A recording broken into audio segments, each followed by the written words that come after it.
Episode 150 Aku bisa melihat segalanya. Serangan mendadak Charlotte dengan pedangnya meleset, dan ia merasakan sakit di kakinya. Xia Feng telah menusuk pahanya. Ini adalah hasil simulasi dan deduksi Xia Feng dalam mode otak super. Prosesnya tampak rumit, tetapi hanya butuh waktu kurang dari sedetik. Dalam momen yang nyaris tak terbayangkan itu, otaknya memproses data secepat komputer raksasa, menganalisis dan menghitung segala sesuatu. Mulai dari gambar yang ditangkap matanya hingga suara yang didengar telinganya. Tubuhnya kemudian bergerak sesuai instruksi otak super itu. Hasilnya, ia tak hanya menetralkan serangan gabungan Kristen dan Charlotte, tetapi juga memberikan Charlotte pukulan telak lainnya. Xia Feng telah menggunakan mode otak super untuk mempelajari drone dan jet tempur berkali-kali. Tetapi ini adalah pertama kalinya ia menggunakannya dalam pertempuran. Ah! Charlotte menjerit kesakitan dan terhuyung mundur. Punggung Xia Feng menyentuh tanah. Ia menopang dirinya dengan tangan, memutar kakinya di udara, dan seluruh tubuhnya berputar seperti tornado yang muncul dari tanah. Kirsten sudah bergegas mendekat, dia tidak akan melepaskan kesempatan bahwa Xia Feng baru saja bangun. Xia Feng memutar pinggangnya, dan kakinya, yang masih melayang di udara, terbentang seperti gunting. Kemudian, dengan energi kinetik rotasi, kaki kanannya tiba-tiba terayun ke samping, membawa kekuatan yang luar biasa, dan menerjang lengan kanan Kirsten yang memegang pedang dan menusukkannya ke arah dadanya. Bang!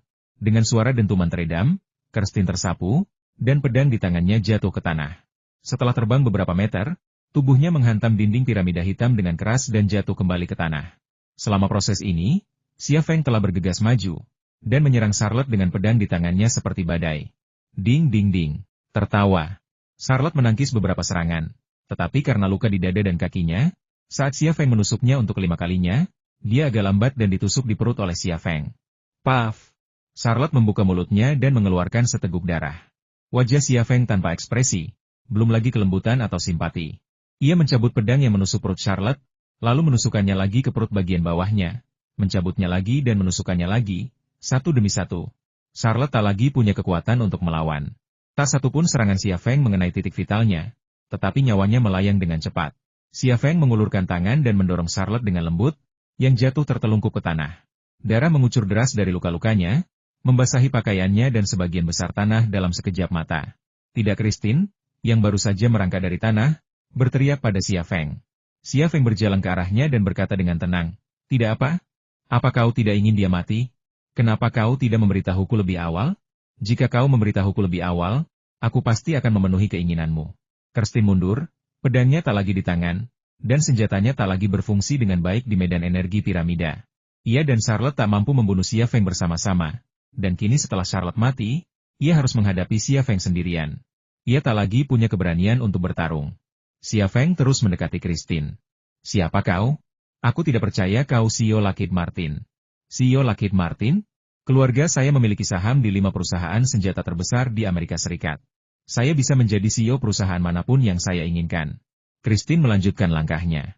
"Ada keluarga seperti itu di dunia ini? Jika ada, ia bahkan lebih misterius dan kuat daripada Skull and Bones Society Universitas Yale di Amerika Serikat." "Keluarga apa? Mari kita berduel secara adil. Seorang pria sejati melawan seorang pria sejati. Jika kau mengalahkanku, aku akan menceritakan semua yang ingin kau ketahui. Bukan hanya tentang keluargaku, tapi juga semua yang ingin kau ketahui," kata Kirsten. Xia Feng berhenti dan bertanya, "Apa yang kamu ketahui?" Kirsten mengangkat bahu. "Syaratku jelas. Ini duel antar pria sejati. Kalau kau menang, aku akan beritahu." Xia Feng tersenyum dan berkata, "Kau ingin aku meletakkan pedangku dan bertarung denganmu?" Kirsten mengangguk. "Ya." Xia Feng berkata dengan tenang, "Tapi menurutku menusukmu dengan pisau akan lebih menyenangkan. Dan aku ingin melihat seberapa banyak rasa sakit yang bisa kau tanggung sambil tetap menjaga rahasiamu." Kirsten tadinya tampak santai dan tenang. Tetapi saat itu dia tidak bisa lagi santai. Xia Feng tiba-tiba menerjang Kirsten. Ia mengerahkan seluruh tenaganya dan melancarkan serangan mendadak. Bagaikan seekor ceetah yang bersembunyi di rumputan, menerkam mangsanya yang tak terlihat. Bahkan, kecepatannya bahkan lebih cepat daripada ceetah sungguhan, dan bahkan lebih ganas. Kirsten ingin menghindar, tetapi ia menghadapi Xia Feng dan tidak berani berbalik dan membelakangi pedang Xia Feng. Namun, jika ia mundur, kecepatannya tidak akan sebanding dengan Xia Feng yang menerkamnya seperti ceetah. Dalam sekejap mata, keduanya terjerat bersama. Pedang di tangan Xia Feng melesat keluar, memotong, mengiris, dan menusuk, setiap gerakan lebih cepat dari sebelumnya. Kirsten berusaha keras untuk bertahan, tubuhnya bergoyang ke kiri dan ke kanan, dan dia tidak berani menghadapi pedang di tangan Xia Feng. Mendesis.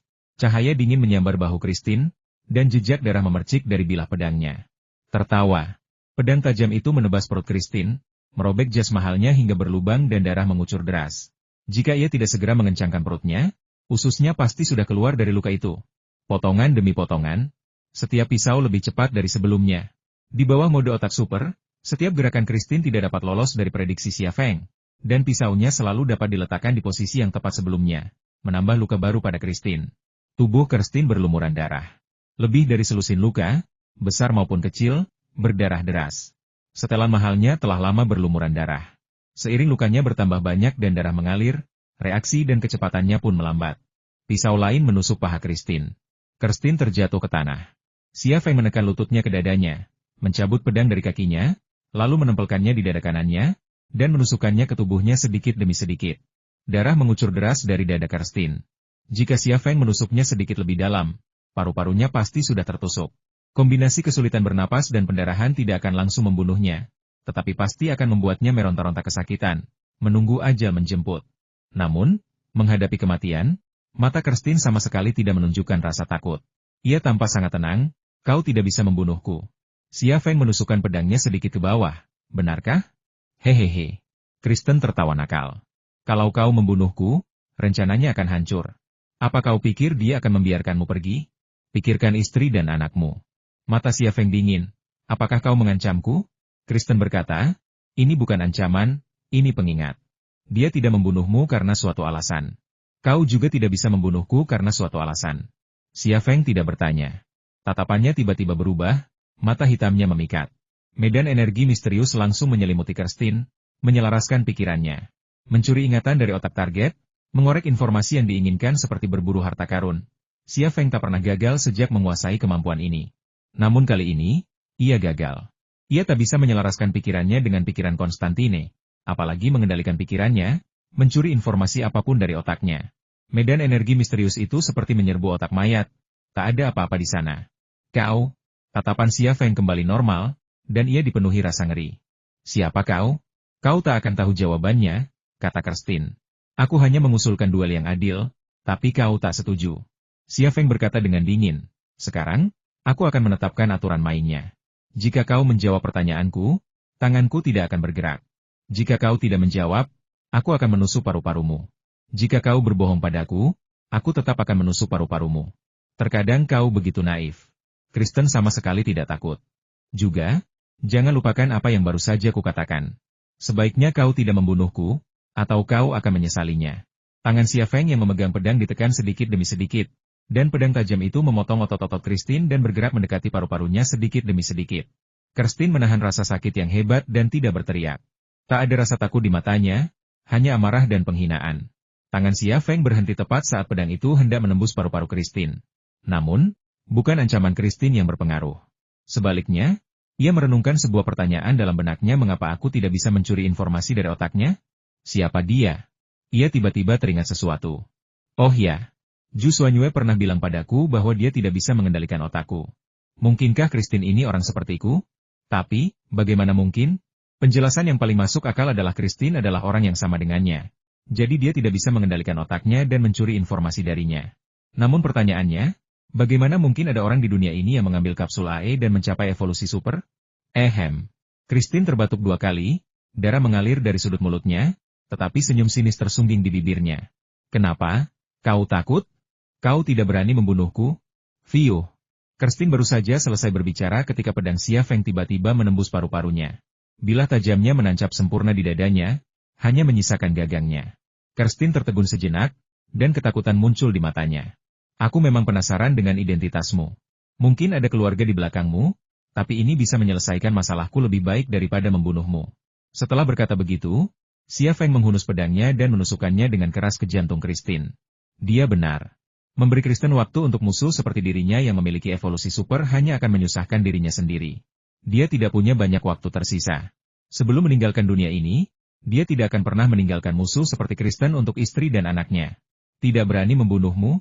Aku hanya ingin membunuhmu. Tidak, Christine pingsan. Rasa takut menerjang tubuh dan pikirannya bagai gelombang pasang. Ia tak mampu lagi mempertahankan ketenangan dan sikapnya yang sebelumnya mampu mengendalikan situasi. Suara mendesing. Kilatan cahaya tiba-tiba melesat ke arahnya, menghantam pergelangan tangan kanan Xia Feng dengan keras. Kekuatan dahsyat dan rasa sakit yang hebat membuat pedang Xia Feng jatuh ke tanah. Memanfaatkan momen ketika Xia Feng kehilangan kendali, Christine tiba-tiba mengangkat tangannya dan menekannya ke dada Xia Feng, mendorong Xia Feng menjauh darinya. Xia Feng tidak mengejar Christine. Di matanya, Christine tidak lagi menjadi ancaman. Namun, ia memiliki tujuan baru, dan itu adalah ancaman yang paling tidak ingin ia hadapi Zhu Xuanyue. Xia Feng mengalihkan pandangannya ke tengah kolam dan langsung melihat Zhu Xuanyue berdiri di atas panggung batu. Tongkat berpendar yang ia lemparkan ke panggung sebelumnya adalah tongkat yang digunakan Zhu untuk menjatuhkan pedangnya. Tongkat itu masih memancarkan cahaya berpendar dengan tenang. Tatapan mereka bertemu, tak ada kata yang terucap, hanya tatapan lurus. Zhu Xuanyue berdiri di atas panggung batu, seputih giok, dengan gunung-gunung tinggi dan air dangkal, yang keindahannya tak terlukiskan. Xia Feng, yang berdiri di tepi kolam renang, juga memiliki kulit cerah, otot proporsional, dan pesona luar biasa, yang dapat digambarkan sebagai sempurna. Beberapa detik kemudian, kaki Zhu Xuanyue tiba-tiba tertekuk di atas panggung batu, dan dengan satu dorongan, ia melompat ke atas, menyerbu Xia Feng seperti bola meriam. Rambut panjangnya berkibar ke belakang, dan area dadanya, meskipun bergetar, tetap kokoh, tak tertekuk meskipun kecepatan dan benturan yang mengerikan. Xia Feng melihat Zhu Xuanyue sudah ada di depannya. Saat itu, kakinya yang panjang dan seputih salju terbelah, dan salah satunya menusuk dadanya seperti tombak. Xia Feng menyilangkan lengannya di dada dan menggunakan siku terkuatnya untuk memblokir serangan Zhu Xuanyue. Ledakan. Dengan suara dentuman pelan, tubuh Xia Feng terangkat dari tanah dan menghantam dinding batu piramida bagaikan meteorit. Engah, Xia Feng memuntahkan seteguk darah dan jatuh tersungkur ke tanah. Tubuhnya telah berevolusi sepenuhnya, dan kekuatannya jauh melampaui level sebelumnya. Tetapi ia masih belum sebanding dengan Zhu Xuanyue. Zhu Xuanyue menatap Xia Feng dengan acuh tak acuh. Tak ada sedikit pun emosi manusia di matanya. Ia dingin dan kejam. Xia Feng tak kuasa menahan rasa sedih di hatinya. Ia telah berusaha sekuat tenaga dan membayar harga tertinggi yang ia mampu. Tetapi menghadapi lawan seperti Zhu Xuanyue, ia tetap tak berdaya dan tak mampu mengalahkannya. Zhu Xuanyue berjalan ke arah Xia Feng. Kakinya yang terbuat dari batu giok meninggalkan bekas air samar di tanah berbatu yang dingin, dan tekanan meningkat di setiap langkah. Xia Feng berjuang untuk berdiri. Ia menyeka darah dari sudut mulutnya dan berkata, "Kau mau membunuhku? Apa kau sudah lupa semua yang terjadi di masa lalu?" Dia ingin membangkitkan ketenangan dan gukewen dalam tubuh Zhu Xuanyue. Ada sedikit fluktuasi di mata Zhu Xuanyue, tetapi itu hanya berkedip sesaat sebelum menghilang, digantikan oleh sikap dingin dan kejam, serta sedikit sekali niat membunuh. Dibandingkan dengan Zhu Xuanyue sebelumnya, dia sekarang lebih stabil. Hati Xia Feng mencelos, karena ia tahu apa arti tatapan Zhu Xuanyue. Ia menarik napas dalam-dalam, "Jika kau benar-benar ingin membunuhku, aku tidak akan menyalahkanmu. Tapi mengingat betapa aku telah membantumu, bisakah kau mengatakan yang sebenarnya tentang semua ini?" Zhu Xuanyue bergoyang, tubuh telanjang seputih saljunya langsung menekan Xia Feng. Dua area dada montok dan kencang di dadanya bahkan menyentuh dada Xia Feng. Kacang polong dan ceri saling bersentuhan, menimbulkan rasa ketidakharmonisan dan sedikit ketidakstabilan. Zhu Xuanyue jelas tidak sengaja. Itu hanya kejadian tak terduga. Namun, kejadian ini menyebabkan cahaya aneh muncul di matanya, yang tampak lembut, tetapi juga terasa menyakitkan. "Ningjing, Kewen." Xia Feng melihat secercah harapan lagi. Zhu Xuanyue tiba-tiba meraih leher Xia Feng. Xia Feng sama sekali tidak memperkirakan pergerakannya, dan kecepatannya begitu cepat sehingga dia hampir tidak punya waktu untuk menghindar. "Jangan buang-buang energimu mencoba membangunkan kedua perempuan di tubuhku." Suara Zhu Xuanyue sedingin pisau. "Aku tidak membunuhmu, tapi kau bekerja sama dengan Shiqian Wei untuk menghadapiku. Apa kau pikir aku tidak akan membunuhmu hanya karena kau membantuku? Kau pasti akan melakukannya," kata Xia Feng. "Aku hanya mengajukan satu permintaan terakhir. Katakan yang sebenarnya tentang semua ini. Kau berutang padaku. Aku sudah melunasi hutangku padamu." Zhu Xuanyue tampak sangat galak. "Tidak, kau tidak melakukannya," kata Xia Feng. Zhu Xuanyue tiba-tiba maju, menekan Xia Feng ke dinding batu dengan tubuhnya. Kakinya yang lembut dan montok menempel erat di dada, perut, paha, dan Xia Feng. Ini terlihat seperti pose Woldong, seksi dan menggoda. Namun, Xia Feng tahu betul betapa sakitnya ia. Saat tubuh Zhu Xuanyue menekannya ke dinding batu seperti pendobrak. Tubuhnya halus dan lembut, tetapi kekuatannya mengancam untuk menghancurkan setiap tulang di tubuhnya. Cara terbaik Zhu Xuanyue untuk membunuh adalah dengan memakannya, atau mengendalikan target agar mati dengan berbagai cara. Tetapi Xia Feng adalah orang yang otaknya tidak dapat ia kendalikan dan tidak dapat ia makan. Tampaknya inilah alasan mengapa ia memilih untuk membunuh Xia Feng dengan cara ini. Meremas seputih salju, tubuh Xia Feng tidak bisa bergerak, tulang-tulangnya berderak dan bisa patah kapan saja. Kirsten memandang Zhu Xuanyue dan Xia Feng yang meringkuk bersama. Senyum kepuasan tampak di wajahnya. Namun, pada saat ini, Zhu Xuanyue tiba-tiba melepaskan Xia Feng, dan senyum aneh muncul di wajahnya. Kau memakannya? Xia Feng tertegun sejenak, tetapi dia tahu bahwa itu yang dimaksud Zhu Xuanyue adalah kapsul air terakhir. Zhu Xuanyue mundur selangkah, mengamati Xia Feng dengan saksama, lalu tersenyum lagi. Pantas saja kamu bisa bertahan hidup di dalam air. Dia tampaknya telah mengonfirmasi pernyataan ini dan tidak membutuhkan jawaban Xia Feng. Apa hubungannya denganmu jika aku memakannya? Xia Feng sedikit tenang dan bertanya dengan ragu-ragu. Kau akan tahu, tapi tidak sekarang. Zhu Xuanyue berkata pergi, aku tidak akan membunuhmu. Mengapa? Ayo pergi sebelum aku berubah pikiran. Tatapan mata Zhu Xuanyue berubah dingin. Xia Feng tidak bertanya lagi dan berbalik untuk pergi. Sambil pergi, ia mengambil senapan serbu gale yang terjatuh dan tas perlengkapan yang sudah dicairkan. Kirsten menatap Xia Feng, matanya tampak rumit saat ini. Ledakan dahsyat terjadi di terowongan, tempat yang struktur batuannya begitu kokoh sehingga secara mengejutkan tidak runtuh. Kirsten telah merencanakan semua ini untuk membunuh Xia Feng, tetapi ia tidak dapat meledakkan terowongan dan menjebak dirinya ratusan meter di bawah tanah. Terowongan itu penuh dengan pecahan batu yang terbentuk akibat suhu tinggi. Xia Feng berjalan tanpa alas kaki di atasnya. Pecahan batu itu menusuk kakinya, tetapi ia tampaknya tidak merasakan sakit sama sekali. Siapa Kirsten? Apa yang sedang dilakukan Zhu Xuanyue? Mengapa Zhu Xuanyue melepaskannya setelah mengetahui bahwa ia telah meminum kapsul air terakhir? Ketiga pertanyaan ini mengganggunya dan membuatnya tidak dapat menemukan kedamaian. Jika Zhu Xuanyue benar-benar memanggil kaumnya dari ladang jagung lain, dan jika ia berhasil, niscaya itu akan menjadi awal bencana besar bagi dunia. Namun, sekalipun itu benar, ia tak bisa menghentikannya. Situasinya adalah, bahkan jika ia memiliki pesawat pengebom B-2 lain yang berisi bahan peledak nuklir, pesawat itu tak akan mampu menghancurkan piramida ratusan meter di bawah tanah, apalagi membunuh Kirsten dan Zhu Xuanyue. Menghadapi situasi seperti itu, bagaimana mungkin ia masih merasakan kegembiraan lolos dari maut? Setelah keluar dari tambang nomor 13, Xia Feng melompat ke atas forklift dan mengendarainya menuju kompleks pertambangan persahabatan. Setelah memasuki pintu belakang, ia menghentikan forklift, menanggalkan pakaian seorang prajurit pasukan khusus yang tewas, dan mengenakannya sendiri. Ia kemudian menuju gudang.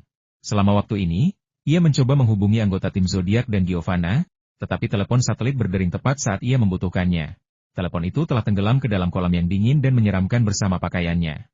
Tanpa telepon satelit, ia tidak bisa menghubungi anggota tim Zodiac maupun Giovanna, sehingga tidak bisa mengetahui jalannya pertempuran.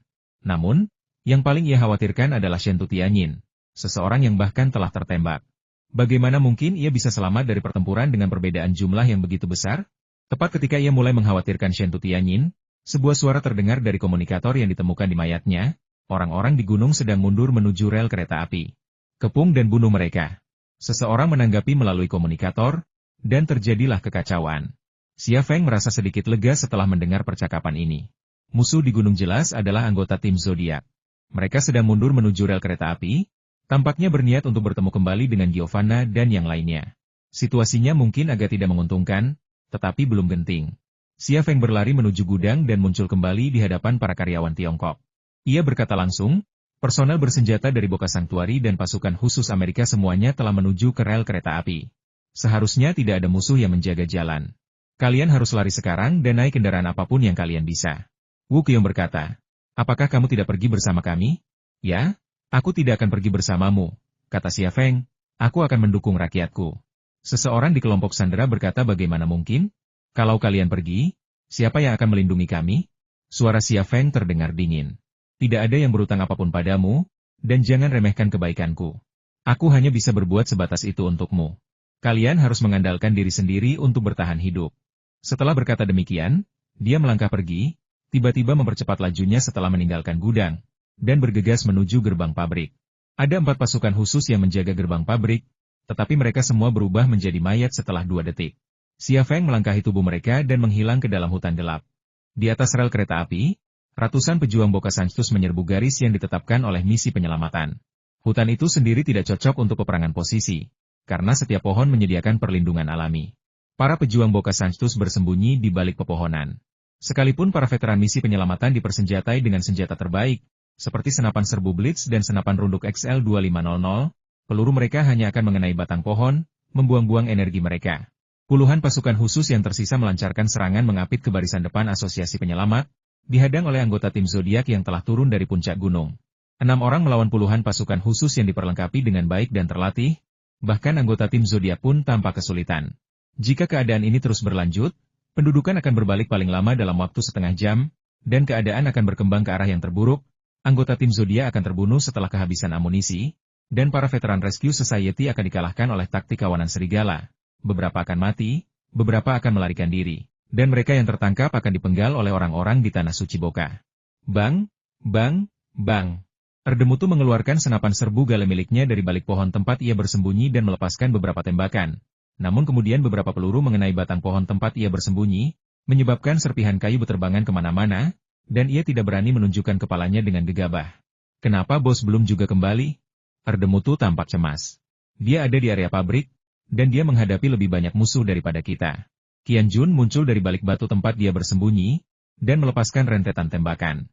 Seorang prajurit pasukan khusus yang bergegas ke sisi ini tertembak di kepala. Di semak-semak, Angumihan juga menarik pelatuknya. Sebuah peluru dari senapan runduk XL-2500 miliknya meletus, menjatuhkan seorang penembak jitu pasukan khusus yang sedang mengintai di lereng bukit sejauh 100 meter. Turun. Seru Yelena tiba-tiba. Semua orang berbaring. Ledakan. Sebuah granat meledak di hutan, menyebabkan pecahan-pecahan beterbangan. Brengsek. Umpat saimu, pantatku terkena pecahan peluru. Memanfaatkan pemadaman tembakan granat, tim pasukan khusus maju sedikitnya 10 meter. Sisi lainnya. Bang, bang, bang. Giovanna berdiri di balik pohon di samping rel kereta api dan melepaskan tembakan. Ia menewaskan 2 pria bersenjata dari Suaka Marga Satwa Boka yang bergegas dari rel kereta api, tetapi lebih banyak orang bergegas dari rel kereta api dan hutan di kedua sisi. Wus-wus, Giovanna dapat mendengar suara peluru yang berterbangan, dan dia bahkan dapat merasakan gelombang panas dari peluru yang terbang melewati pipinya. Paf! Seorang prajurit tua dari lembaga bantuan di belakangnya tertembak di dada dan jatuh ke tanah. Sudah ada puluhan mayat di medan perang. Mereka mengikutinya ke sini untuk bertempur dan mati. Ia bahkan tidak tahu nama mereka. Di Afrika, nyawa manusia adalah hal yang paling tidak berharga. Bunuh! Giovanna meraung, lalu menembak dengan liar menggunakan senapan serbu galenya. Namun, kali ini, para pria bersenjata dari Boka Sanctuary yang sedang menyerang semuanya tergeletak di tanah, dan peluru yang ditembakkannya tidak mengenai sasaran manapun. Klik, klik, klik. Tak ada peluru tersisa di senapan serbu gale, dan hati Giovanna langsung hancur. Ia semakin kehilangan kepercayaan diri dalam pertempuran yang akan datang. Kapan gurunya akan kembali? Teresa melemparkan majalah ke arah Giovanna. Ia juga panik. Kalau kita terus bertarung, kita semua akan mati di sini. Di mana wanita itu? Tanya Giovanna. Orang yang bernama Shento itu? Teresa tertawa. Dia mungkin gemetar di belakang. Jangan khawatir, Rosa Stella sedang merawatnya. Dia akan baik-baik saja. Giovanna ragu sejenak. Kalau semuanya gagal, biarkan mereka membawanya pergi dulu. Tuan telah memerintahkan kita untuk melindunginya apapun yang terjadi. Ledakan. Sebuah roket tiba-tiba melesat lewat. Ledakan. Beberapa veteran dari lembaga bantuan langsung terhempas oleh roket, beberapa dengan tangan patah dan beberapa dengan kaki patah. Kematian mereka mengerikan. Serang ke depan dan bunuh mereka. Teriak Komandan Tanah Suci Boka dengan keras. Di tengah teriakan ala-ala, sekelompok besar pria bersenjata dari Boka Sanctuary menyerbu seperti orang gila, melepaskan tembakan sambil menyerbu, dan peluru menghujani bagian depan organisasi bantuan. Para veteran dari lembaga bantuan itu tertekan oleh tembakan dan tidak berani melihat ke atas, tetapi mereka enggan menembak secara membabi buta karena amunisi yang tersisa sedikit. Situasinya kritis. Giovanna tak kuasa menahan diri lagi. Ia mengeluarkan telepon satelitnya, menghubungi nomor Rosa, dan berkata di tengah hujan peluru, "Rosa, kita tak bisa bertahan lebih lama lagi di sini. Kau dan Stella, bawa wanita itu pergi. Bagaimana mungkin kami meninggalkanmu dan melarikan diri?" Kata Rosa. "Tunggu saja, aku akan di sini untuk mendukungmu." "Kamu?" Giovanna ingin menghentikannya, tetapi Rosa sudah menutup telepon. Pertempuran ini berubah menjadi terburuk, dan terjadi dengan sangat cepat. Namun, di saat kritis ini, rentetan peluru melesat dari arah perusahaan tambang persahabatan. Setiap peluru merenggut nyawa seorang pria bersenjata dari Tanah Suci Boka.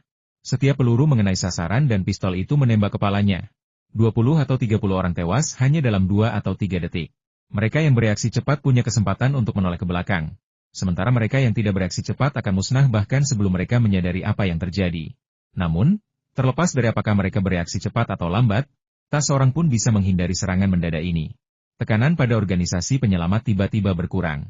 Giovanna tertegun selama 2 detik, Lalu tiba-tiba berkata dengan penuh semangat, itu tuannya. Itu dia, pasti dia. Orang-orang ini sudah mati. Stella juga menjadi bersemangat dan tangannya gemetar saat dia menembak. Tentu saja Xia Feng yang bertindak. Dialah satu-satunya di dunia yang memiliki kemampuan seperti itu. Dengan satu magasin, dia bisa membunuh 20 atau 30 orang dalam 2 atau 3 detik. Keahlian menembak Xia Feng yang mencapai level tersebut erat kaitannya dengan otaknya. Dalam mode otak super, otaknya langsung menghitung semua data yang dibutuhkan untuk membunuh target tersebut. Seperti di mana dan kapan harus menaikkan moncong senjata beberapa milimeter, berapa kali harus menarik pelatuk, dan sebagainya. Data-data ini setepat program komputer, dan tubuhnya juga menjalankan semua instruksi secara akurat dan tanpa kesalahan di bawah kendali otaknya, yang mengarah pada hasil yang baru saja didapat. Beberapa anggota kelompok bersenjata Boca Holy Land berbalik dan mencari musuh yang baru saja menembakkan senjata tersembunyi. Namun, mereka tidak menemukan siapapun. Apa yang terjadi barusan terasa seperti hantu yang tiba-tiba menyerang mereka lalu pergi diam-diam. Namun, tepat ketika beberapa militan Boko Haram hendak pergi, mata mereka tiba-tiba kehilangan cahaya. Kemudian, mereka tiba-tiba mengangkat senjata dan menarik pelatuk ke arah kaki tangan mereka di depan. Di tengah suara tembakan, para pria bersenjata dari suaka Boca, yang sedang berperang, jatuh bersimbah darah. Perilaku aneh mereka segera terungkap, dan orang-orang di depan mereka pun menembaki mereka. Ada lebih dari selusin mayat di rel kereta. Di atas pohon, Xia Feng menatap tubuh yang tergeletak di rel kereta api dengan wajah tanpa ekspresi, lalu melompat dari satu pohon ke pohon lainnya. 10 detik kemudian, hal yang sama terulang kembali. Kali ini, lebih banyak pejuang Boko Haram menembaki rekan-rekan mereka. Dalam sekejap, barisan depan Boko Haram runtuh, dan satu persatu, mereka tumbang di tangan rekan-rekan mereka. Mereka yang membunuh terbunuh, dan mereka yang tidak membunuh juga terbunuh. Beberapa pejuang Boko Haram bahkan menembaki pasukan khusus Amerika di barisan depan yang sama. Kapan pasukan khusus Amerika pernah menderita kerugian sebesar itu? Daya tembak mereka dialihkan ke barisan depan Boko Haram. Pertarungan yang kacau. Front Veteran Masyarakat Penyelamat. Giovanna tertegun. Ia menatap medan perang yang entah kenapa telah berubah menjadi kacau. Ia tertegun cukup lama sebelum akhirnya berkata, "Apa yang terjadi? Kurasa itu rabies?" Tanya Stella sambil mengangkat bahu. Giovanna tentu saja tidak percaya itu serangan rabies, tetapi ia tahu pertempuran itu akan segera berakhir. Ia berkata, "Ini keajaiban." Dalam hatinya, Xia Feng telah menjadi dewa yang kepadanya dia rela memberikan segalanya. Tembakan berhenti, dan hutan serta rel kereta api dipenuhi mayat. Di dunia hewan, singa tidak akan memakan singa lain, dan harimau tidak akan memakan harimau lain, bahkan di musim kemarau ketika makanan langka. Namun, manusia dapat membunuh sesamanya, dan itu tidak ada hubungannya dengan makanan. Oleh karena itu, manusia adalah spesies paling brutal di planet ini. Giovanna menghitung jumlah veteran dari lembaga penyelamat. Ia membawa 100 orang bersamanya, tetapi hanya 32 yang tersisa setelah pertempuran. Semua orang di tim Zodiak terluka, tetapi tidak ada korban jiwa. Ini sebenarnya merupakan pencapaian yang luar biasa. Para anggota tim Zodiak bertemu dengan Giovanna dan yang lainnya, dan Shen Tianyin juga dibawa oleh Rosa dan Teresa. Tetapi hanya ada satu orang penting yang hilang, Xia Feng. "Mana bosnya?" tanya Angumihan. "Dia pasti baru saja melakukannya, tapi kenapa dia tidak muncul? Apa yang baru saja terjadi?" Yelena masih terkejut dan bingung. Tidak seorang pun menjawab pertanyaan pasangan itu. Dan apa yang ditanyakan Angumihan dan Yelena adalah persis apa yang ingin diketahui orang lain. "Aku tidak bisa menghubunginya." Qianjun meletakkan telepon satelitnya dengan ekspresi kecewa di wajahnya. "Kenapa dia tidak datang menemui kita?" tanya Rosa cemas. Shen Tianyin tiba-tiba berlari menuju pabrik perusahaan pertambangan persahabatan, sambil berteriak, "Xia Feng! Xia Feng di mana kau? Hentikan dia!" Giovanna tiba-tiba berteriak. Sebelum yang lain dapat mengejar Shen Tianyin, sesosok bayangan gelap melompat keluar dari hutan di samping rel kereta api dan memeluk pinggang Shen Tianyin. Banyak orang mengira Xia Feng yang muncul, tetapi ternyata bukan. Sukino Kyokolah yang menghentikan Shen Tianyin. Sementara yang lain mendiskusikan apa yang baru saja terjadi dan di mana Xia Feng berada, ia justru mencari jejak Xia Feng di medan perang. "Lepaskan aku! Lepaskan aku!" Shen Tianyin meronta. "Kalau kamu bukan istri bos dan dia memintaku untuk melindunginya, aku nggak akan peduli sama kamu. Kamu mau ngapain? Mati? Kalau kamu mati, gimana kita bisa lapor ke bos?" "Brengsek," kata Sukino Anko. Kata brengsek menenangkan Shen Tianyin. Ia menggigit bibir dan tetap diam. Di lingkungan seperti ini, di mata para prajurit super yang kejam ini, bahkan Ratu Inggris pun tak bisa bersikap selayaknya ratu, apalagi dirinya. Lagi pula, itu sama sekali tak berguna. Sukino Anzi menggendong Shen Tianyin kembali dan menurunkannya. "Xingzi, apakah kau menemukan jejak bosnya?" Tanya Saimu. Sukino Anko mengeluarkan peta yang robek dan mengangkatnya. Di balik peta itu tertulis huruf-huruf Cina tinggalkan Nigeria. Pergilah ke Chad. Aku akan menjemputmu nanti. Kalau aku belum kembali besok malam, jangan tunggu aku, naik pesawatmu pulang. Jagalah istriku baik-baik. Melihat kata-kata jaga wanitaku baik-baik, Shentu Tianyin tidak dapat lagi menahan emosinya dan air matanya pun jatuh. Anko Sukino meremas peta itu menjadi bola, menyalakannya dengan korek api, dan melemparkannya ke tanah. Peta itu berubah menjadi abu dalam api dan tertiup angin. Apa yang sedang dilakukan bos?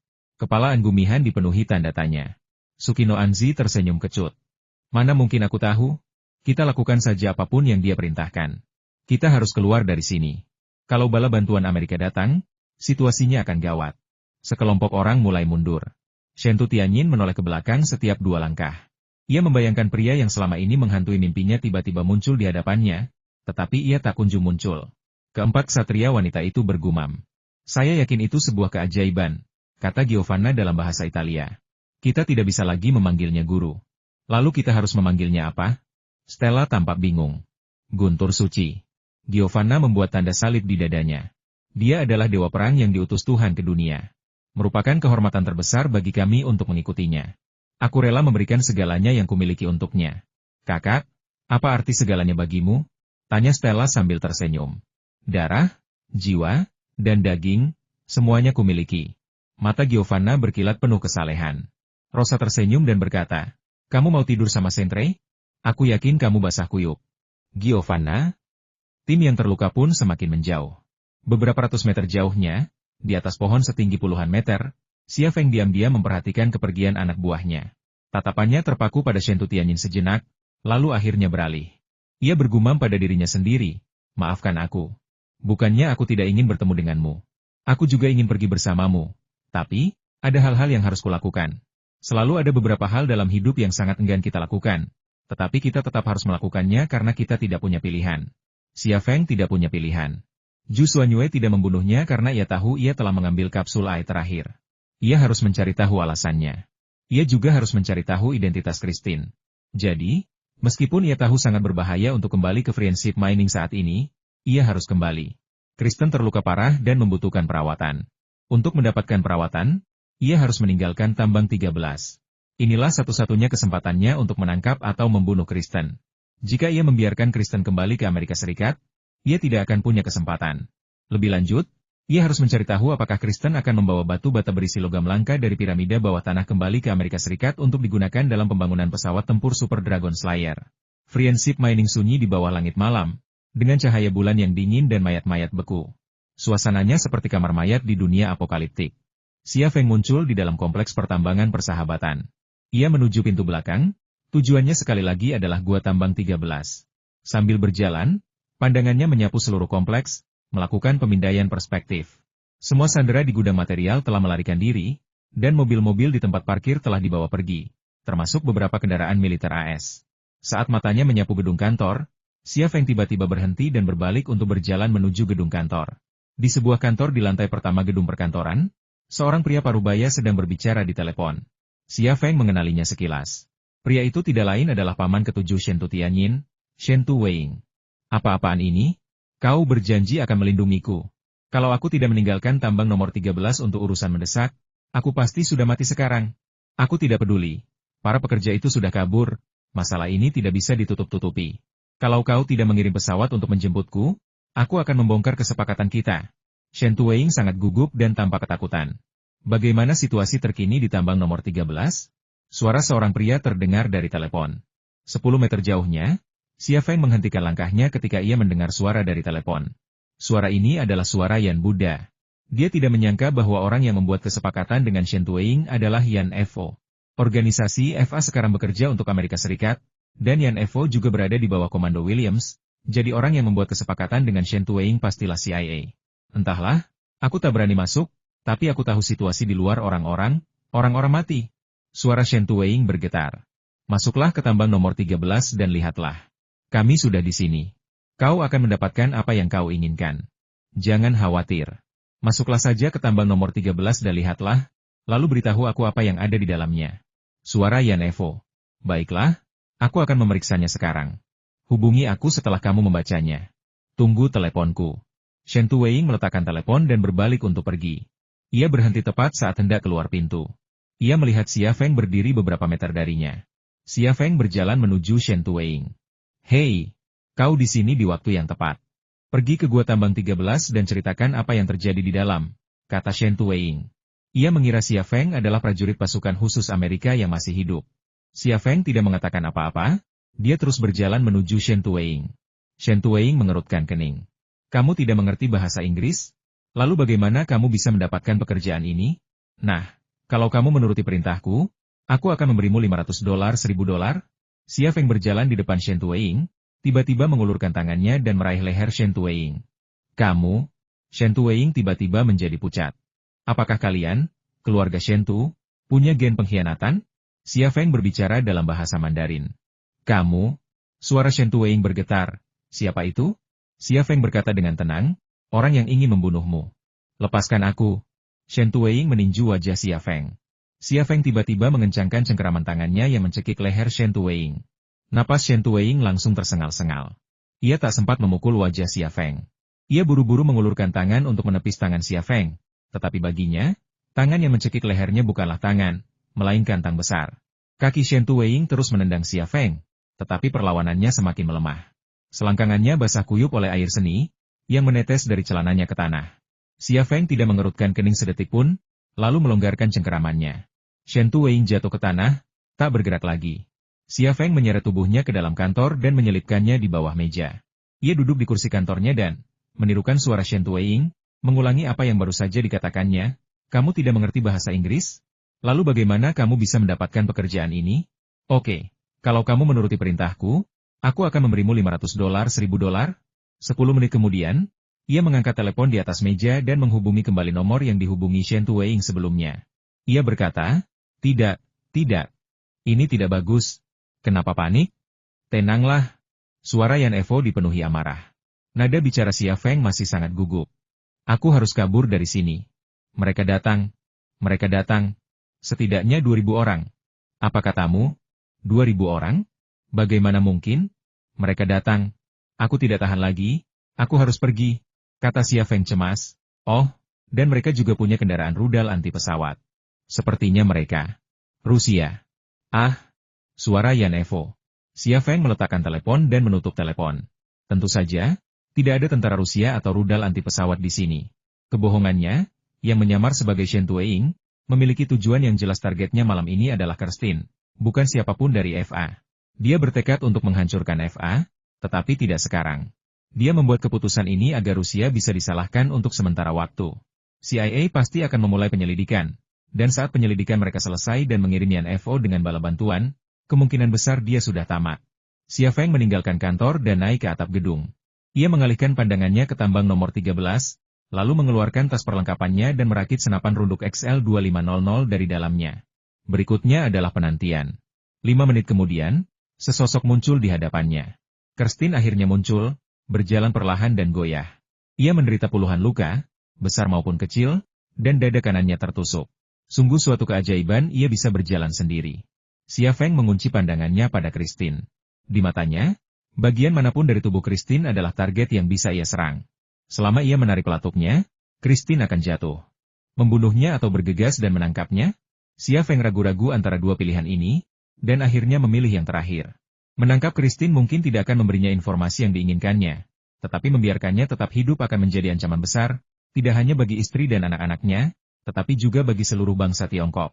Lagi pula, Kirstin masih memegang proyek pembantai naga. Setelah menentukan pilihan, Xia Feng mengunci pandangannya ke dada Kirstin. Senapan runduk XL2500 di tangannya pun ikut bergerak mengikuti pandangannya, dan akhirnya mengunci jantung Kirstin. Akan tetapi, saat Xia Feng hendak menembak, Kirstin tiba-tiba mundur kembali ke tambang nomor 13. Xia Feng mengerutkan kening. Apa orang itu melihatku? Aku berjarak lebih dari 2.000 meter darinya, dan aku sedang berbaring di atap.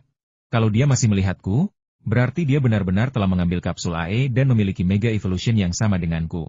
Kirstin telah mengambil kapsul AE, sebuah fakta yang dikonfirmasi di piramida bawah tanah. Kirstin hanya kalah darinya dalam hal refleks dan kekuatan, dan medan energinya sama sekali tidak mampu mengekstrak informasi apapun dari otak Kirstin. Lebih lanjut, kemampuan Kirstin untuk meneliti petarung super pembunuh naga membuktikan sebaliknya. Kalau begitu, Kristen tidak mungkin bisa bertahan. Xia Feng naik dari atap dan bersiap turun ke tambang nomor 13 untuk membunuh Christine. Tiba-tiba, sebuah suara halus terdengar dari belakangnya. Ia berbalik dan melihat wajah yang sangat cantik. Zhu Xuanyue. Xia Feng tidak tahu kapan dia datang. Keempatnya saling berpandangan, yang satu berpakaian, yang lain tidak berpakaian, yang satu bermata dingin, yang lain tampak sangat gugup. Beberapa detik kemudian, Zhu Xuanyue memecah keheningan di antara mereka berdua. Aku tahu apa yang akan kau lakukan saat kau pergi. Apa kau benar-benar ingin membunuh pengikutku? Xia Feng berkata, aku hanya ingin mencari tahu semua yang terjadi. Berikan aku jawabannya, dan aku akan pergi sekarang.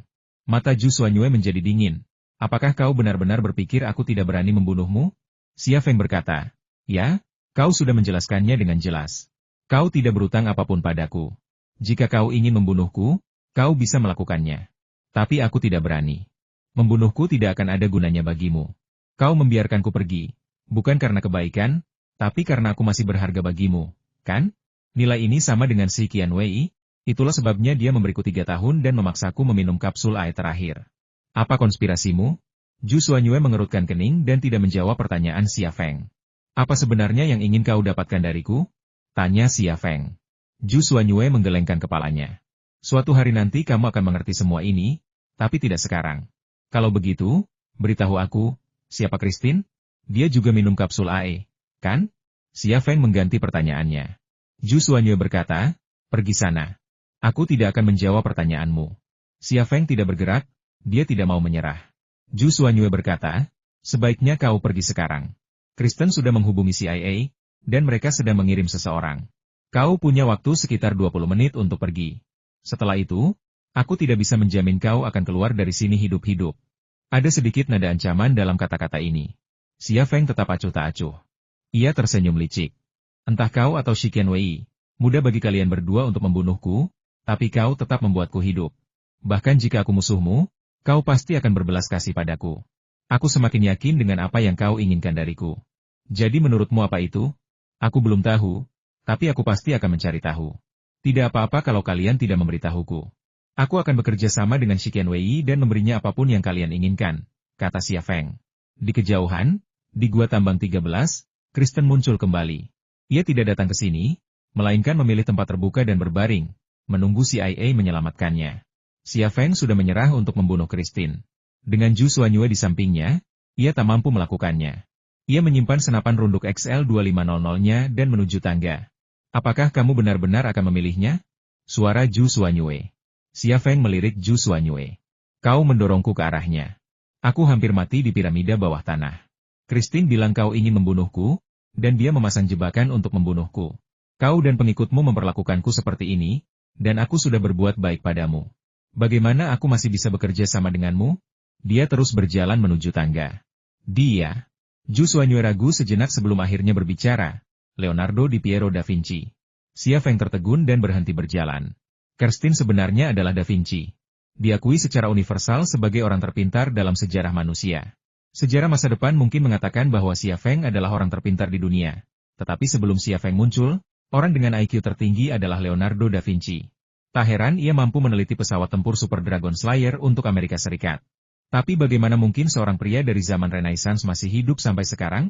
Leonardo da Vinci sudah beruban ketika meninggal. Sementara Christine adalah pemuda tampan berambut pirang yang tampak tak lebih dari 30 tahun. Leonardo da Vinci lahir pada 23 April 1452 dan meninggal pada 2 Mei 1519, di usia 67 tahun. Semua ini adalah catatan sejarah dan tidak pernah dipertanyakan. Jika ini salah, maka jika kita menghitung dari tahun 1452, Leonardo da Vinci sekarang sudah berusia lebih dari 560 tahun. Bagaimana mungkin seseorang bisa hidup selama itu? Lebih lanjut, kebingungan terbesar Xia Feng adalah mengapa. Karena da Vinci adalah pengikut Zhu Xuanyue, ia tidak membangkitkannya secara pribadi. Sebenarnya, jika bukan karena bantuannya, bahkan jika Zhu Xuanyue dapat dibangkitkan, pasti tidak akan terjadi di era ini. Mungkin 100 tahun dari sekarang, atau bahkan beberapa ratus tahun dari sekarang. Di tengah keterkejutan dan kecurigaan Xia Feng, Zhu Xuanyue berkata dengan tenang, aku tahu apa yang kau pikirkan. Aku bisa mengatakan yang sebenarnya, tapi kau harus berjanji padaku untuk tidak bekerja sama dengan Shi Qian Wei. Xia Feng mengangguk, lalu menoleh ke arah Zhu Xuanyue. Dengan senyum di wajahnya, tentu saja aku lebih suka bekerja sama denganmu.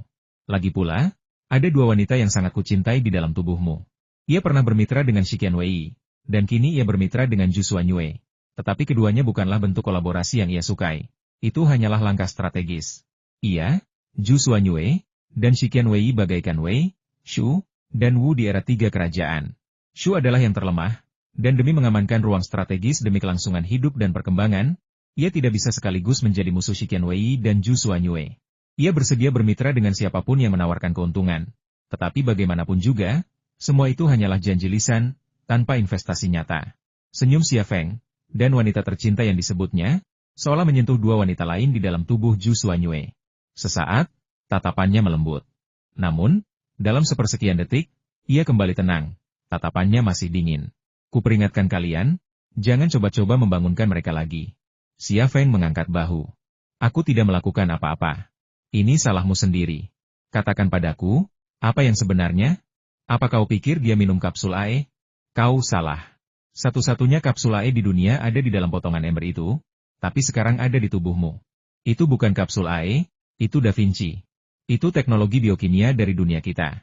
Dia bukan Leonardo da Vinci yang selamat dari Renaissance. Dia cyborg yang kuciptakan menggunakan data genetik dan jaringan biologisnya yang diawetkan. Aku menggunakan energi dari mangsaku untuk mereplikasinya. Aku ingin membuatnya lebih pintar dan lebih kuat. Aku membutuhkannya sebagai penolong untuk menyelesaikan rencanaku. Ini adalah kebenaran. Pada masa Renaissance, Leonardo da Vinci bertemu Zhu Xuanyue dan jatuh cinta pada iblis tersebut. Ia adalah makhluk paling cerdas di dunia, dan Zhu Xuanyue menganggapnya sebagai miliknya. Kini, Zhu Xuanyue telah mengkloningnya untuk melanjutkan rencananya. Christine, yang kini menyerupai Leonardo da Vinci versi muda, memiliki IQ yang sangat tinggi. Dikombinasikan dengan energi yang diperoleh Zhu Xuanyue dari memangsa manusia, Leonardo da Vinci hasil cloning ini akan menjadi jauh lebih kuat daripada Leonardo da Vinci versi asli dari masa Renaissance. Zhu Xuanyue menciptakan tubuhnya sendiri di India, jadi dia tentu memiliki kemampuan untuk meniru Leonardo da Vinci. Kau sudah berulang kali menyebutkan rencanamu. Apa sebenarnya rencanamu? Apa kau benar-benar ingin menghancurkan dunia? Tanya Xia Feng ragu-ragu, menahan rasa terkejut di hatinya. Zhu Xuanyue berkata, kamu harus pergi. Satu pertanyaan terakhir, kata Xia Feng. Katakan padaku, mengapa kamu bekerja untuk Amerika Serikat? Membantu Amerika? Zhu Xuanyue tiba-tiba tertawa. Menurutmu, dengan statusku saat ini, apa aku akan membantu Amerika lalu menerima gaji dari pemerintah AS? Ia menunjuk ke arah Leonardo da Vinci. Keluarga Leo, yang didirikan oleh keturunannya, adalah keluarga terkaya di dunia. Keluarganya memengaruhi AS secara ekonomi dan politik, bahkan memengaruhi keputusan para pembuat kebijakan. Coba tebak, aku bekerja untuk Amerika, atau Amerika bekerja untukku? Punggung Xia Feng terasa dingin. Amerika Serikat adalah kekaisaran terkuat di dunia. Jika iblis mengendalikan kekaisaran terkuat di dunia melalui jalur khusus, itu jelas bukan hal yang baik, melainkan bencana besar. Aku sudah mengatakan yang sebenarnya. Pergilah sekarang, kata Zhu Xuanyue dengan tenang. Ingatlah untuk memenuhi perjanjian antara kau dan aku. Jika kau memilihnya, aku akan menghancurkan semua yang kau miliki kelompok kuda petirmu, istri dan anak-anakmu, bahkan tanah airmu. Nada suaranya ringan dan dia meremahkannya. Tetapi ini adalah ancaman paling serius yang pernah diterima Xia Feng. Kau hebat, kau akan mendapatkan apa yang kau inginkan, kata Xia Feng, lalu berbalik dan pergi. Saat mereka meninggalkan kompleks pertambangan persahabatan, lebih dari selusin helikopter muncul di langit, termasuk helikopter serang Apache dan pesawat angkut Chinook. Bahkan dari kejauhan, Xia Feng dapat melihat agen CIA dan pasukan khusus elit di dalam pesawat angkut Chinook, serta anggota organisasi FINFO, Augusman, dan pasukan elit mereka. Namun, Xia Feng tidak lagi mengkhawatirkan orang-orang ini. Jika Zhu Xuanyue melepaskannya, pasukan khusus Amerika dan CIA tidak akan memburunya. Sedangkan orang-orang dari organisasi FA, mereka sama sekali tidak berani menantang Zhu Xuanyue. Ini adalah akhir perjalanan saya ke Nigeria. Berjalan maju di rel kereta api, entah mengapa Xia Feng merasa sangat lelah. Tim meninggalkan rel kereta api dan menuju jalan raya. Keputusan ini dibuat setelah Giovanna dan Qianjun berdiskusi. Mereka khawatir dikejar musuh, dan alasan lainnya adalah setelah pertempuran sengit, tidak ada yang mau menempuh perjalanan paksa sejauh 200 km lagi. Setelah membuat keputusan ini, Giovanna menggunakan telepon satelit untuk menghubungi anggota organisasi penyelamat di Kano, Nigeria, dan meminta mereka untuk datang menjemput mereka.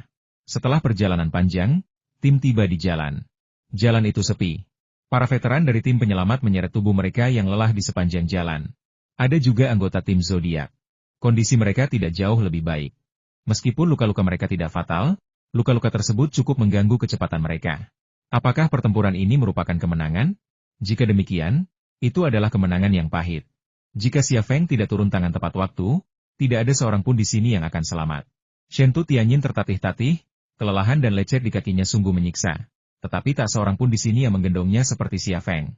Ia berjalan di belakang rombongan, sesekali melirik ke arah Friendship Mining. Ia mengkhawatirkan Xia Feng dan ingin berbagi beban, tetapi tak ada yang bisa ia lakukan. Pengalaman ini memberinya pelajaran terkadang uang tak bisa menyelesaikan masalah, meskipun ia punya 100 miliar. Menurutmu apa bos akan kembali? Lagi pula, apakah dia akan tiba di cat tepat waktu untuk menemui kita? Pada satu titik, Angumihan memecah keheningan yang menyesakan itu. Saya tidak tahu apa tujuannya kembali, tapi saya yakin dia akan datang ke cat untuk menemui kita, kata Yelena. Saimu mendesah. Oh, aku harus menikmati liburan yang menyenangkan saat kembali kali ini. Alessio berkata, pergilah ke Italia. Gadis-gadis Italia penuh gairah. Beberapa anggota tim zodiak mengobrol satu sama lain, menggunakan cara ini untuk menenangkan saraf yang tegang dan suasana hati mereka. Di lembaga penyelamat, Giovanna berkata kepada para veteran, kita telah kehilangan banyak saudara, tetapi kita tidak perlu bersedih. Mereka sudah pergi ke surga. Kita akan memberikan pensiun yang besar kepada orang tua, istri, dan anak-anak mereka masing-masing 500.000. Ada juga hadiah bagi yang masih hidup masing-masing 200.000. Para veteran di organisasi penyelamat langsung gembira.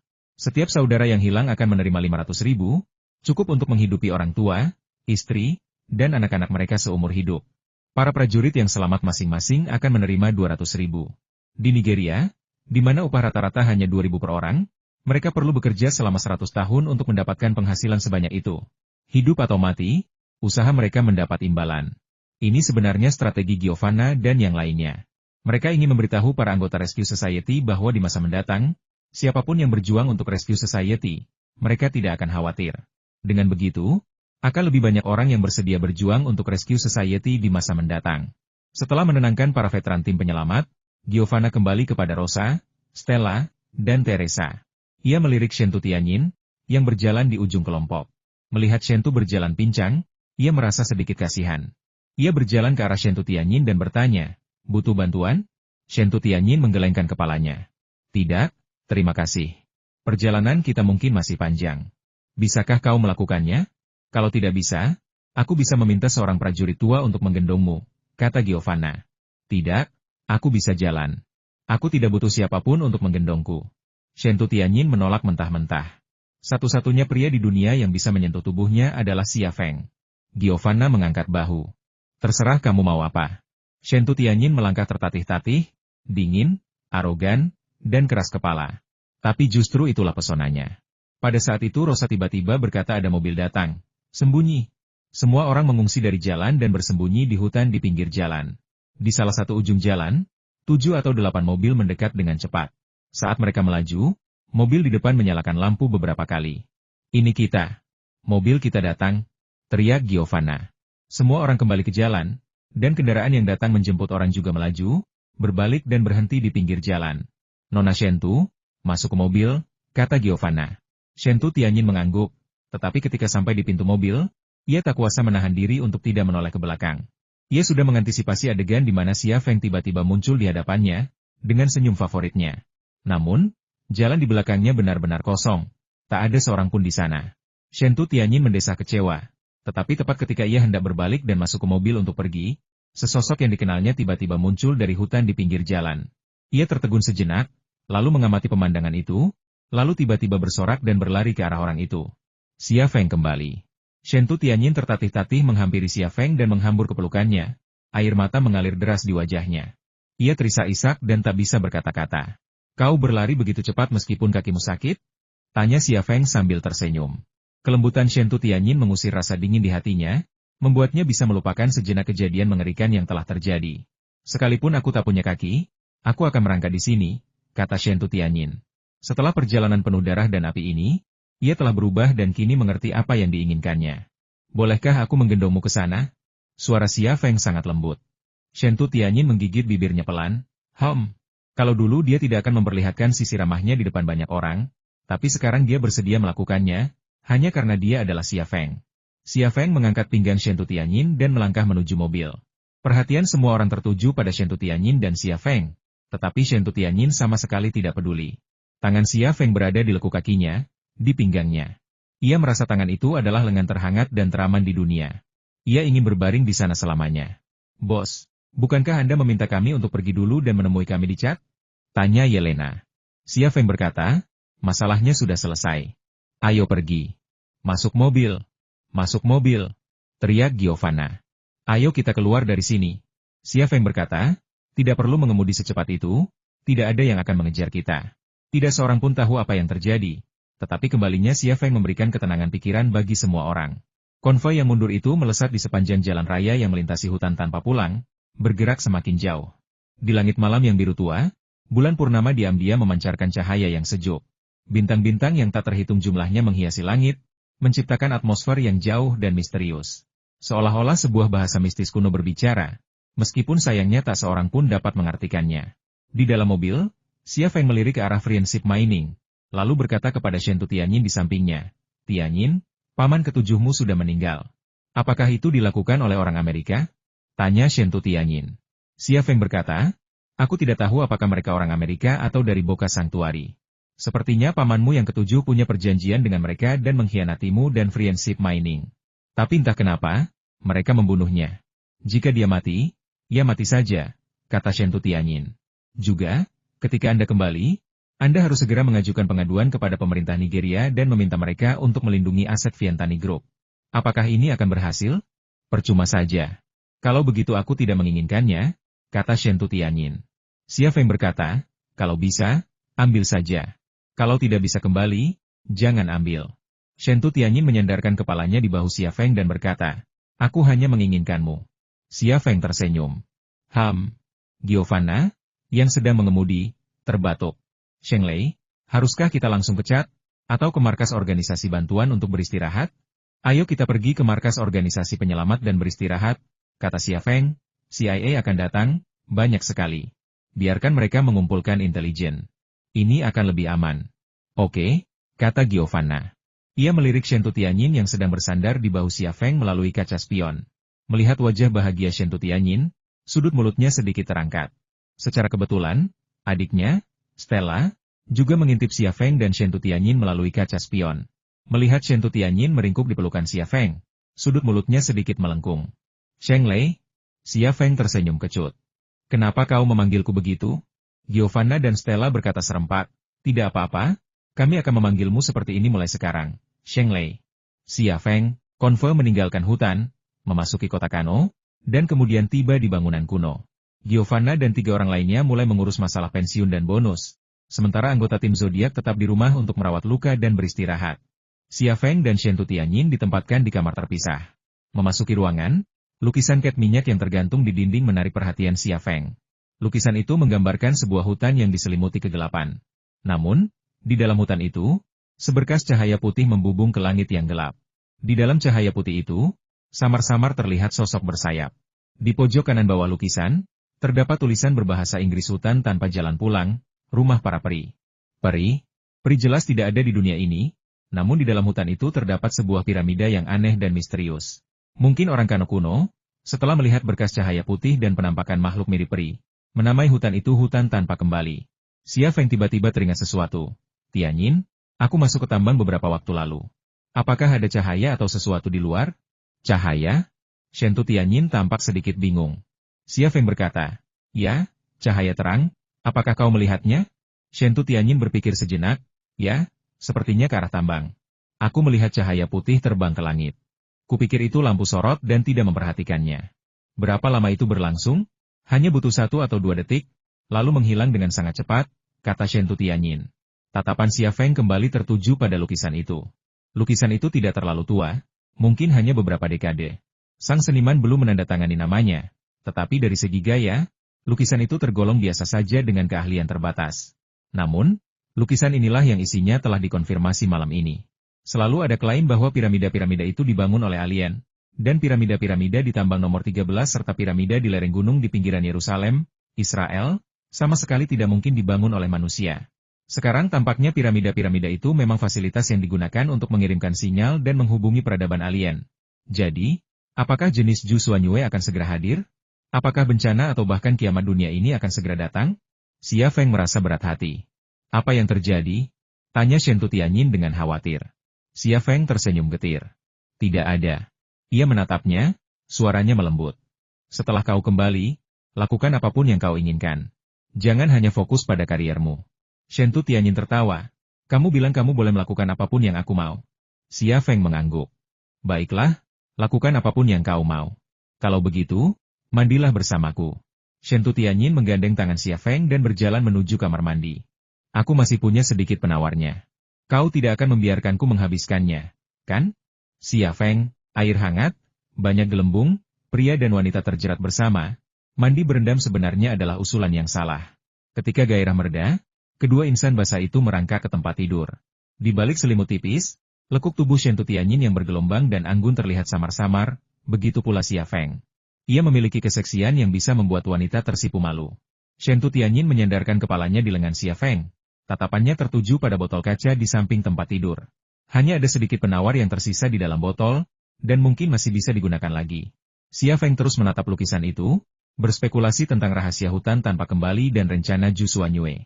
Namun, pengetahuannya begitu sedikit sehingga bahkan dengan otak yang sebanding dengan superkomputer, ia tidak dapat mencapai kesimpulan yang andal.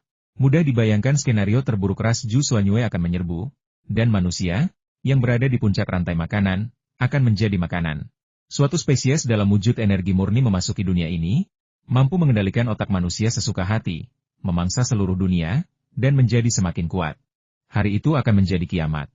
Jika rencana Zhu Xuanyue benar-benar untuk menghancurkan dunia, mengapa si Qianwei tidak menghentikannya?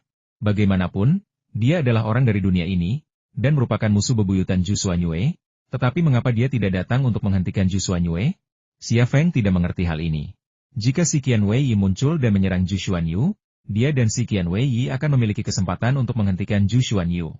Akan tetapi, hanya prasejarah saja yang muncul. Sayang, obat yang diberikan Yuan hampir habis. Katakan padaku. Suara Shen Tianyin memecah keheningan di tempat tidur. Ia tampak sedikit malu. Menurutmu aku hamil? Xia Feng menenangkan pikirannya. Ia meraih kebalik selimut dan dengan lembut meletakkan tangannya di perut Shen Tianyin. Perutnya halus, rata, hangat, dan lembut, seperti kulit bayi. Ia membelainya dengan lembut dan berkata sambil tersenyum. Aku merasa seperti ada bayi kecil yang menendang perutmu. Kamu pasti sedang hamil. Hehe. Shen Tianyin tertawa seperti anak kecil. Apa kau memperlakukanku seperti gadis berusia 12 atau 13 tahun? Bahkan jika aku hamil, kau tak akan bisa merasakannya. Ini baru sebentar. Fan tahu. Dia bioteknologi terbaik di negeri ini, kata Xia Feng. Tetapi kemudian ia menyadari telah melakukan kesalahan. Ia dan Shen Tianyin diam-diam berpacaran, dan itu untuk memenuhi keinginan Shen Tianyin untuk memiliki anak. Kalau begitu, bagaimana mungkin Shen Tianyin meminta bantuan Fan? Seperti dugaanku, senyum Shen Tianyin menghilang, dan secercah kesedihan terpancar di matanya. Maukah kau datang menemuiku setelah pulang? Xia Feng tidak tahu bagaimana menjawab pertanyaan ini untuk sesaat. Ekspresi Shen Tianyin menjadi gelap. Bagaimana kalau aku melahirkan? Xia Feng memeluknya dan berkata, tentu saja aku akan datang menjengukmu. Saat kamu melahirkan, aku juga akan berada di sisimu. Jika itu yang diinginkannya, ia bisa memberikannya. Pertemuan singkat setiap 10 hari atau setengah bulan hingga ajal menjemputnya bukanlah masalah besar. Jika Shen Tianyin benar-benar hamil dan melahirkan anaknya, ia juga harus memenuhi perannya sebagai suami dan ayah. Meskipun Shen Tianyin tidak meminta status resmi apapun saat ini. Shen Tianyin akhirnya merasa bahagia lagi. Ia mengusap pipinya dengan lembut ke pipi Xia Feng. Bertemu denganmu adalah hal paling beruntung yang pernah terjadi padaku. Aku pernah kehilanganmu sekali, tapi itu karena kebodohanku. Aku tidak akan kehilanganmu lagi. Xia Feng mencium keningnya, mendesah dalam hati. Waktunya hampir habis, dan ia ditakdirkan untuk meninggalkannya. Luka yang akan dideritanya akan jauh lebih besar daripada terakhir kali ia menceraikannya. Dan ia tak berdaya untuk mengubahnya. Tianyin, jika suatu hari nanti aku meninggalkan dunia ini, kamu harus merawat anak itu dengan baik dan membesarkannya hingga dewasa. Oke? Kata Xia Feng. Shen Tianyin tertegun sejenak, lalu mengulurkan tangan dan mencubit pinggang Xia Feng. Omong kosong apa yang kau bicarakan? Aku tidak ingin mendengarmu mengatakan itu. Aku ingin kau melihat putra kita menikah, dan putri kita menikah. Kau tidak boleh pergi. Aku tidak akan membiarkanmu pergi. Berjanjilah padaku. Oke? Xia Feng tersenyum dan mengangguk.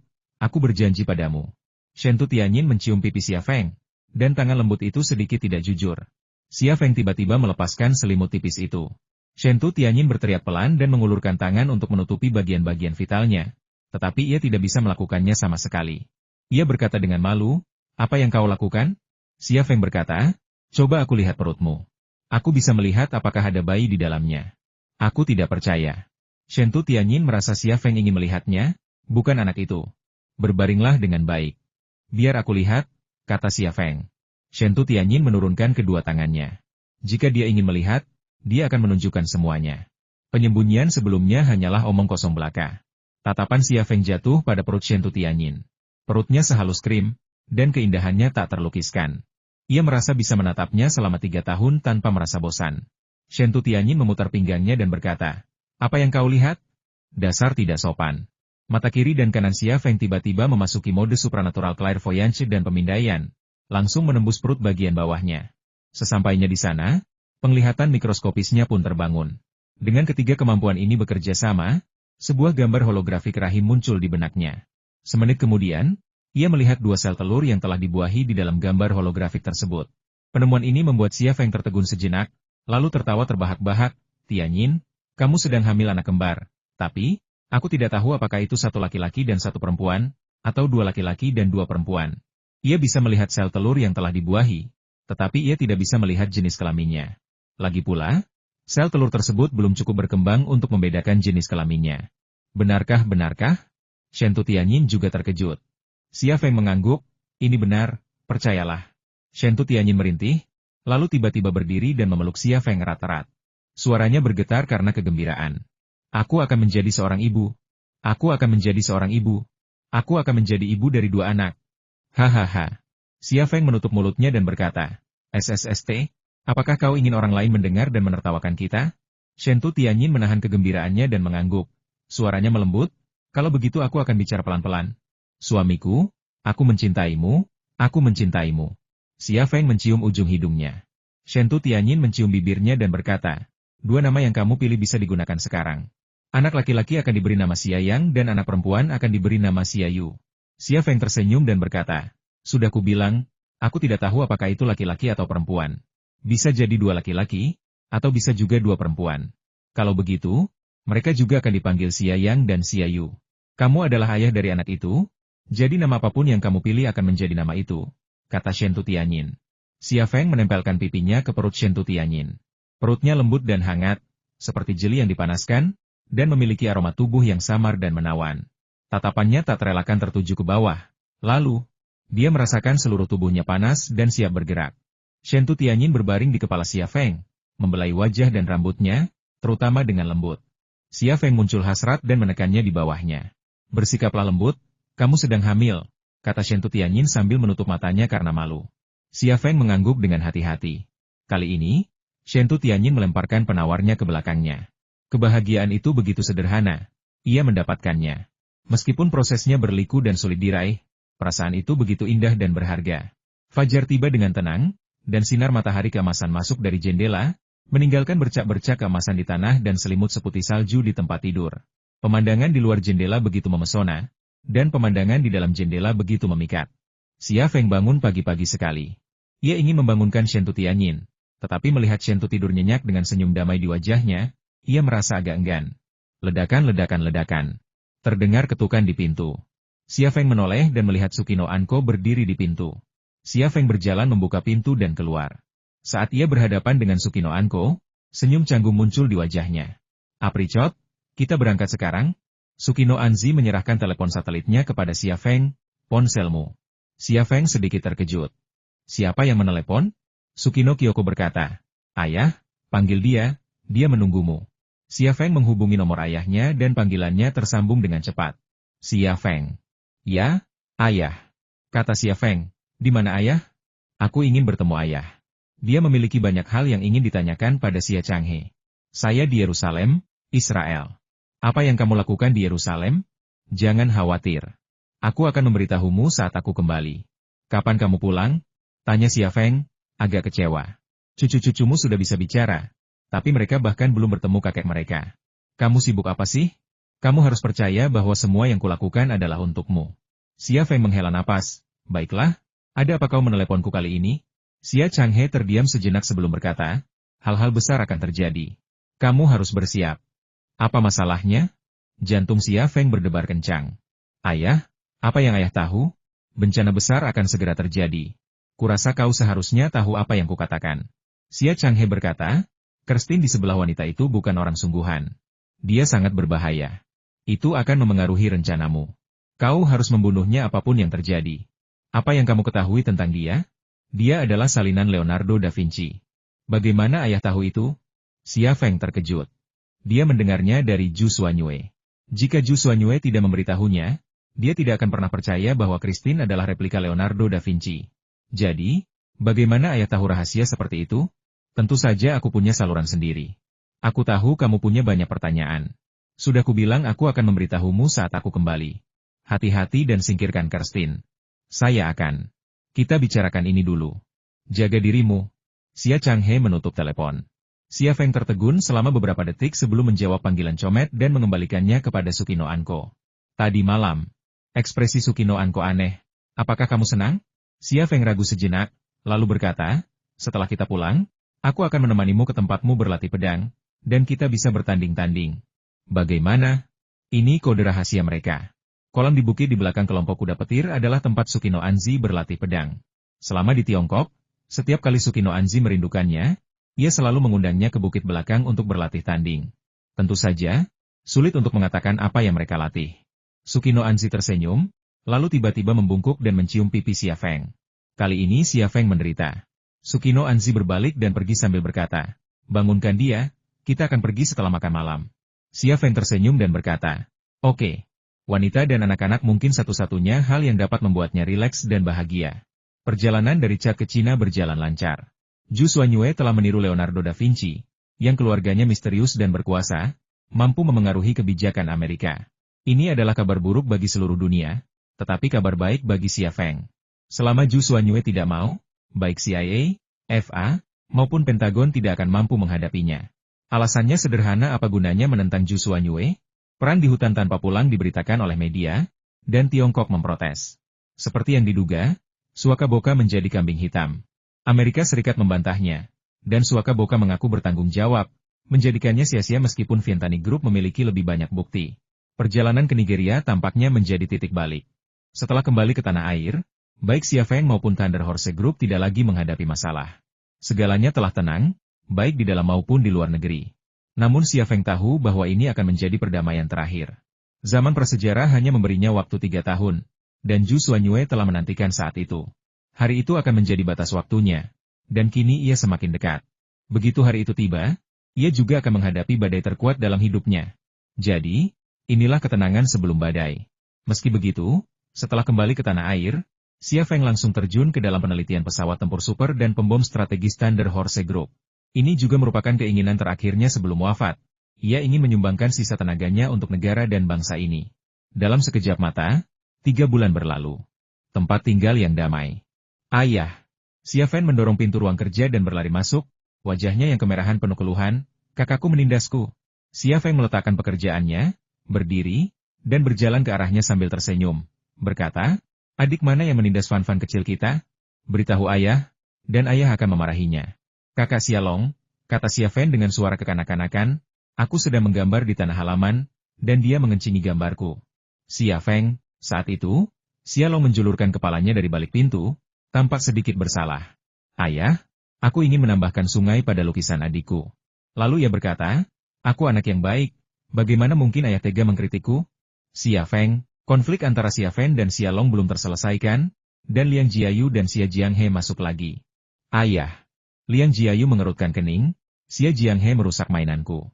Xia Jianghe berkata, ayah, kakak Jiayu merobek bonekaku. 4 bocah kecil bertengkar di ruang kerja, suara mereka berdebum-debum.